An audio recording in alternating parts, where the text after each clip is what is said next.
Fala, povo de Deus, que Jesus te abençoe e te guarde. Chegamos à segunda carta de Paulo aos Coríntios, no capítulo 5.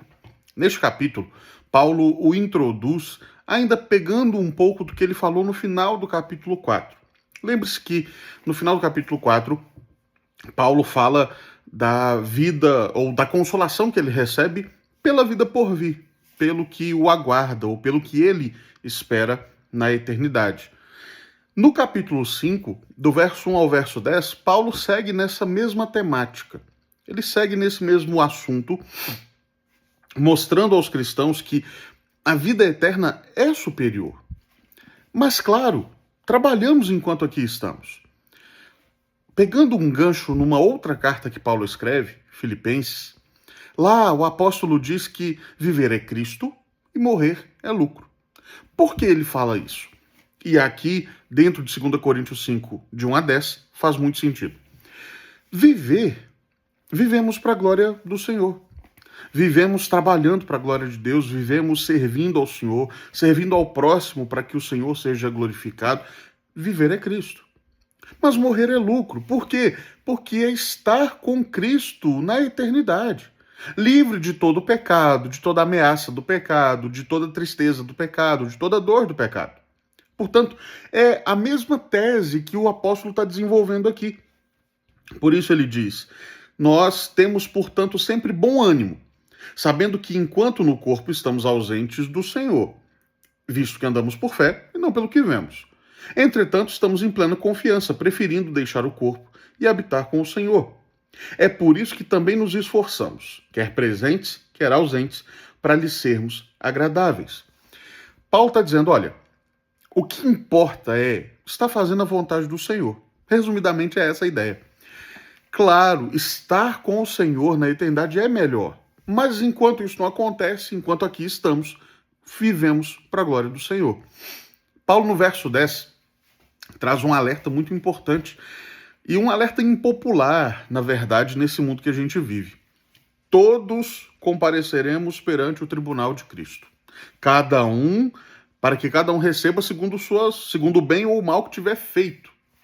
E aí alguns vão pensar assim, uai, mas a salvação é por obras? Não, não é. Mas pense comigo. Tudo aquilo que nós fazemos sem Cristo Jesus como nosso Senhor, tudo aquilo que nós fazemos sem Cristo Jesus como Rei da nossa vida, é mal. Aos olhos de Deus, é mal.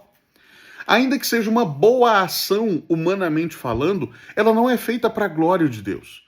Ela não é feita para honrar ao Senhor. Ela é feita, muitas vezes, para satisfazer nosso ego, para satisfazer nossa vontade. Portanto, imagine, nós fazemos algo grandioso, mas que não é para Deus, portanto, é mal. Mas e o bem? Nós não conseguimos fazer bem naturalmente. Todo o bem que podemos fazer está fiado, está fundamentado no bem maior realizado em Cristo e por Cristo a nosso favor. Ou seja, estaremos diante do tribunal de Deus para recebermos segundo o bem ou o mal. Receber segundo o bem é receber aquilo que Cristo conquistou por nós. Receber segundo o mal é receber segundo a nossa própria vontade. É receber segundo nossa própria mentalidade.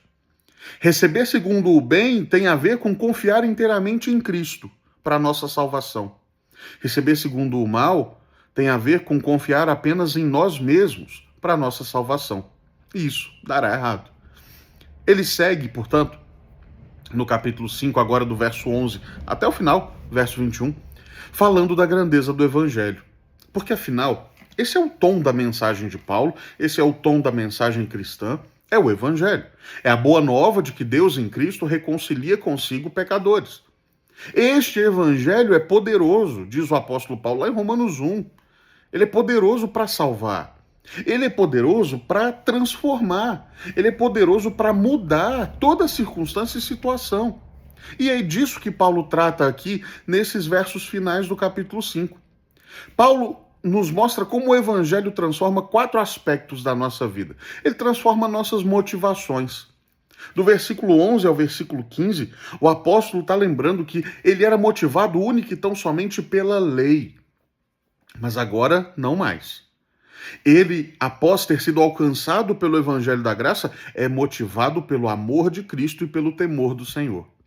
Ele reconhece que as duas coisas devem andar juntas. Receber o amor de Cristo, desfrutar do amor de Cristo, não anula a responsabilidade de sermos reverentes para com o Senhor. Não anula a necessidade de estarmos em contínuo respeito, honra ao nosso Senhor. Por isso ele diz: o amor de Cristo nos constrange, nos impulsiona, nos motiva. Mas ele fala mais. O Evangelho transforma também nossos relacionamentos. Antes, diz ele, nós a ninguém conhecemos segundo a carne. E se antes conhecemos Cristo segundo a carne, já agora não conhecemos deste modo. Para Paulo, havia pessoas que eram dignas de aceitação, dignas de amor, dignas de graça, dignas de honra, e basicamente eram os judeus. E os outros não. E às vezes a nossa visão das pessoas é essa. Nós olhamos para as pessoas e pensamos: aquele dali não merece nada de bom. Aquele dali não merece misericórdia, não merece favor, não merece graça. Só que se a gente analisar friamente, ninguém merece.